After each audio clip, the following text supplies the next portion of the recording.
Basics of mathematics में ये हमारा 11th लेक्चर है और हम आज लॉ ऑफ इंडाइसिस के बारे में बात कर रहे होंगे। तो शुरुआत करते हैं हम हमारे फर्स्ट रूल के साथ। ये हमारे 7 रूल्स हैं और इन रूल्स को फॉलो करके ही हम मैथमेटिक्स में फिजिक्स में यूज़ कर सकते हैं, यानी कि मैथमेटिक्स इन फिजिक्स यूज़ कर सकते हैं। तो शुरुआत करते हैं हम हमारे फर्स्ट रूल के साथ। फर्स्ट रूल हमारा ये है कि 1 अगर a to the power m है तो हम इस पावर के साथ अगर हमें ऊपर जाना है, यानी कि इस पावर को अगर हमें ऊपर लेके जाना है तो हम इसे कुछ इस तरह से ले सकते हैं a to the power minus m, यानी कि पावर में हम माइनस लगा देंगे। और इसी को अगर हमें कन्वर्ट करना है, अगर a to the power m को नीचे लेके जाना है तो a to the power m आ रहा होगा। ओके, तो जैसे कि इस रूल की अगर हम एग्जांपल की बात करें तो अगर 11 टू द पावर 12 है, ओके, तो इस केस में ये हमारा आ रहा होगा 11 टू द पावर माइनस 12। अगर हमें नीचे लेके जाना है तो हमें माइनस कर सकते हैं, और अगर इसी को अगर हमें ऊपर लेके जाना है तो इसी को 11 टू द पावर 12 लिख सकते हैं। अगर हमें ऊपर जाना है और नीचे जाना है तो माइनस कर सकते हैं। तो शुरुआत करते हैं हम हमारे सेकंड रूल के साथ। तो सेकंड रूल मैं आपको बाद में समझा रहा हूँ क्योंकि इसके लिए हमें इसकी ज़रूरत पड़ेगी और इसकी भी ज़रूरत पड़ेगी।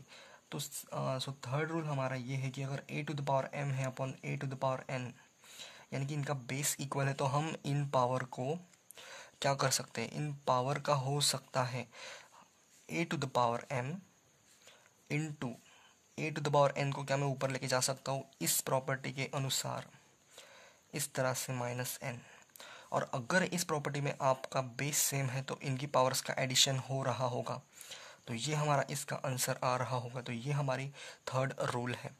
और इसी के साथ अगर फोर्थ रूल की अगर हम बात करें तो फोर्थ रूल में a to the power m है और इसकी पावर भी n दे रखी है।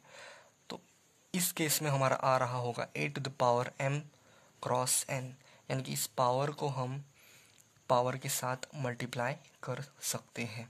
ये हमारा आ रहा होगा a to the power m cross n।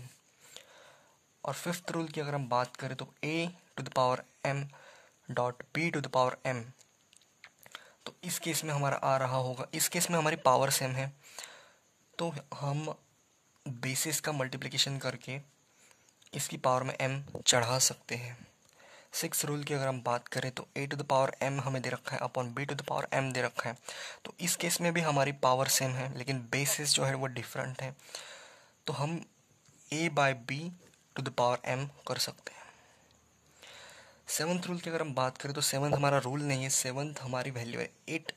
सबसे पहले हम 8 देख रहे होंगे, पाई की वैल्यू कितने होते हैं 3.14 इज इक्वल टू 22/7 यूज कर सकते हैं आप। पाई स्क्वायर की वैल्यू क्या होती है, पाई स्क्वायर की वैल्यू होती है 9.81। इसी को अगर हमें एग्जाम में न्यूमेरिकल में यूज़ करना है तो इसको हम याद कर सकते हैं 10, अप्रॉक्स हम 10 यूज कर सकते हैं पाई स्क्वायर की वैल्यू। और अगर a टू द पावर 0 आ रहा है तो इसका आंसर 1 होगा। Any number to the power 0, 0 to the power 0 1, 1 by infinity tends to 0।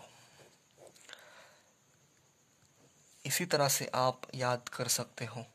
और समथिंग यानी कि something infinity to the power 0 भी हमारा 1 आ रहा होगा। Any number raise to the power 0 is 0। तो इसी के साथ अगर आपने रूल्स समझ लिए हैं तो हम इसका एप्लीकेशन कर रहे होंगे। और सेकंड रूल की अगर हम बात करें तो सेकंड रूल में हम इस तरह से इन्हें डिफ्रेंशिएट कर सकते हैं। अगर क्या मैं बोल सकता हूँ, हम इसी रूल को यहाँ पर लगा सकते हैं कुछ इस तरीके से, a to the power m cross a to the power minus n। Okay, a to the power m cross a to the power minus n हम इसको लिख सकते हैं क्योंकि हमने यहाँ पर पढ़ा था कि अगर बेसिस सेम है तो हम इनको डिफ्रेंशिएट यानी कि अलग कर सकते हैं। तो क्या मैं इस a to the power minus n को ऊपर लेके जा सकता हूँ, तो ये हमारा पॉजिटिव हो जाएगा और a to the power m, तो इसको हमने इसके साथ कन्वर्ट कर लिया है, बाकी कुछ भी नहीं। तो यही हमारा सेकंड फॉर्म होगा, बस यहाँ पर डिनोमिनेटर में चला गया था ये। तो इसी के साथ आपके 8 रूल्स ऑफ इंडाइसिस ख़त्म होते हैं। तो समाप्त करते हैं हम इस वीडियो को और तब तक के लिए आगे बढ़ते रहिए। All the very best.